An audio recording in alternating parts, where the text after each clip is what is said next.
Hi friends, ఈరోజు సోరకాయ పాయసం చూద్దాము. ముందుగా నేను ఇక్కడ అర సోరకాయ తీసుకొని దాన్ని బాగా కడిగేసి పీల్ చేసేసి తీసుకున్నాను. ఇప్పుడు అరకప్పు సాబుదాని నీళ్ళలో వేసుకొని అరగంట పాటు నానపెట్టేసుకుందాము.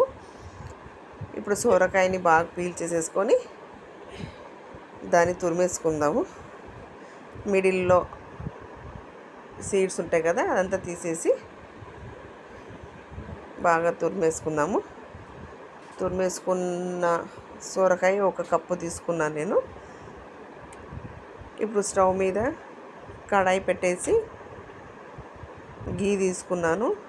5-6 టేబుల్ స్పూన్ల గీ తీసుకొని అందులోకి చిన్నగా కట్ చేసిన డ్రై ఫ్రూట్స్, బాదం, కాజు, వాటర్ మిలన్ సీడ్స్, మన దగ్గర ఏ డ్రై ఫ్రూట్స్ ఉంటే ఆ డ్రై ఫ్రూట్స్ అన్నీ తీసుకొని వేయించుకొని వాటిని కూడా పక్క తీసేసుకుందాము.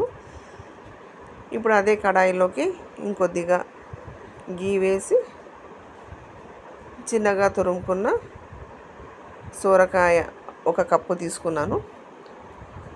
ఒక కప్పు తురుము తీసుకొని దాన్ని కూడా బాగా వేయించుకొని అది బాగా కలర్ మారే వరకు ఇలా వేయించుకోవాలి నిదానంగా.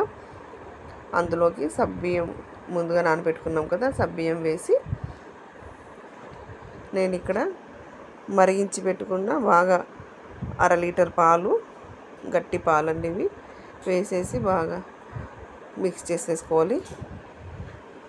అది బాగా నిదానంగా ఉడికించినాక పాలంతా దగ్గరకు అయ్యే వరకు బాగా ఉడికించుకోవాలి.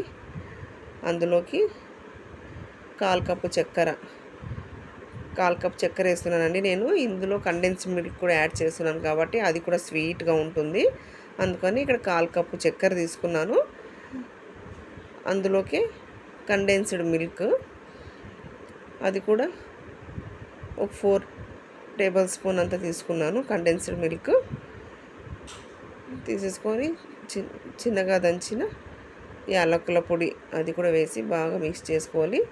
ముందుగా డ్రై ఫ్రూట్స్ వేయించి పెట్టినాం కదా, అవి కూడా వేసేసి బాగా మిక్స్ చేసేసుకుంటే అంతేనండి, మనకు సోరకాయ పాయసం రెడీ. ఇందులోకి కలర్ మిక్స్ చేసుకుంటారు, ఫుడ్ కలర్, అయితే నేను చేస్తా లేదు. ఇలానే బాగుంటుంది. మీరు కూడా ఒకసారి ట్రై చేసి చూడండి. Thank you.